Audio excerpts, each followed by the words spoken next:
Hello guys and gals. Tuning kicks. What's that all about? Well, I've seen a few videos crop up over the last few months and I disagreed with most of them. So, having done this for 10 plus years, I wanted to give you the musical science kind of approach. It's going to be two videos. First one discussing the premise. Second one, I'm going to go through some real world examples. Let's go. Okay, so first I need to test my audience. Please identify this instrument. What is this?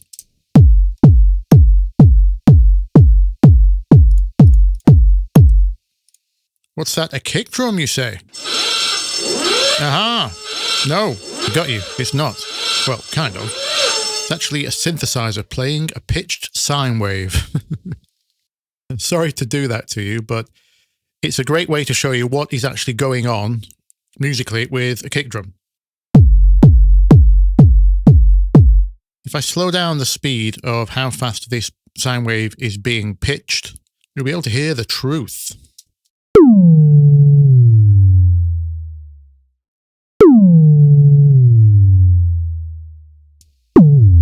Now if I speed it up,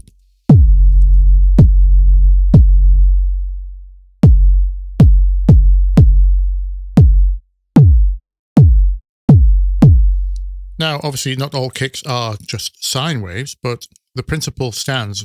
What's going on is something is being pitched from high to low.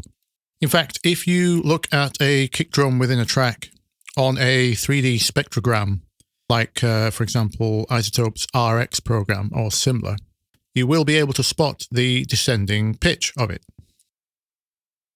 Even on a standard 2D waveform display, you can see the vibrations slow down.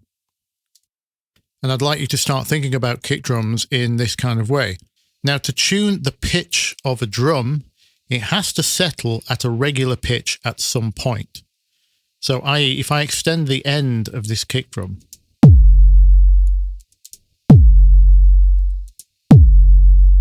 we reach our final pitch and we stay there. And all pitch is a regular vibration at a constant speed. So for a drum to have a pitch, it has to stay at a regular oscillation for a long enough time for us to be able to detect pitch. If I shorten this before it settles,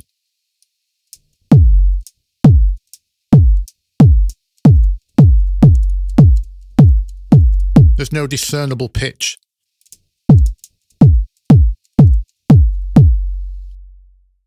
Now, most drums fall into this category. They're actually considered more transient noise than they are a tonal instrument.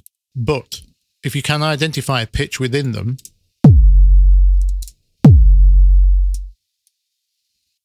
that would be a tonal drum.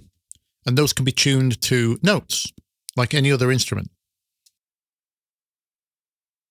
So the next question is why? Regardless which type of drum someone is talking about, what's the purpose of trying to tune the kick? There are two main answers. It's either to stop the kick drum interfering with the bass, or it's to blend the kick drum with the bass. Now, which one of those is best for the track entirely depends on the track. As with anything, the key to great kicks is the context. I could make that acronym more memorable by spelling context with a K, but then you wouldn't be able to type that into the internet. Anyway, I've lined up some samples and tracks. We're going to analyze them, and I'm going to show you my rules for tuning kicks. Okay, so I've lined up some kick drum samples here.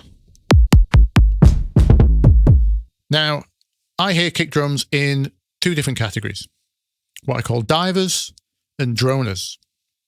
So I'll give you an example of a diver. Can you hear it dive? Boo, boo. Here's some more house-like kick drums. They fall into this category. If you think about my sine wave example earlier, you can hear that going on here. Does that make sense? Now, a droner it starts as a dive, but it settles on a pitch. Like this techno kick here. Or any like hardstyle kick would do it. That's another droner. This is a diver. droner, droner. Another good example of a droner is the classic distorted 808 from trap, hip-hop. In fact, pure 808s before the distortion, that's a pure droner. Whereas a 909 is more of a diver. Well, I suppose 909 is kind of a hybrid. You can hear a tone at the end.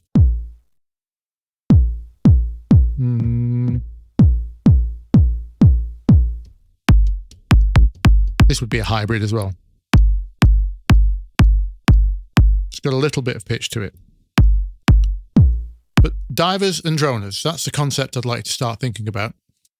Now, once you've got your head around that idea, the reason you would choose one over the other, obviously genre, but think about it in terms of what is the purpose of the kick drum in your track?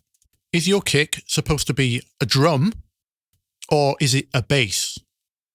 If you start thinking about it in those terms, you'll find it much easier to pick your kicks in the first place.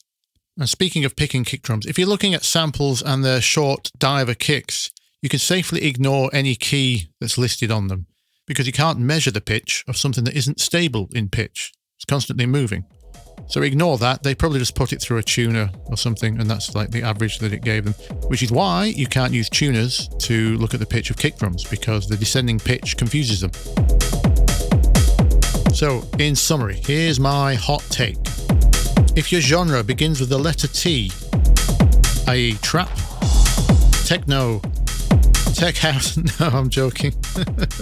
Hardstyle would be in there as well. No, the point is, the tougher the genre, the more commonly they will have tuned, pitched kicks. If you know for a fact your track doesn't move chords, if the bass doesn't move around a lot, you can try a longer droner pitched kick. If you know for a fact your track has no bass and the kick is the bass, then you better use a pitched, tuned kick. For the other end of the spectrum, the lighter genres like pop, deep house, stuff that's on the move, that has chords, that's most likely shorter diver kicks, which don't have a tuning. And the tuning doesn't matter, it's the drum part that matters. Is the drum doing its job? Does it make you want to dance?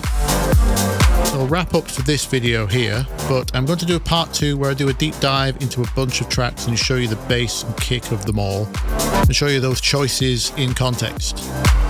For now, I hope you learned something. If you did, leave me a like. If you loved it, leave me a sub. And until next time, come try kick pitch stuff. Or don't. See you next time. Bye-bye.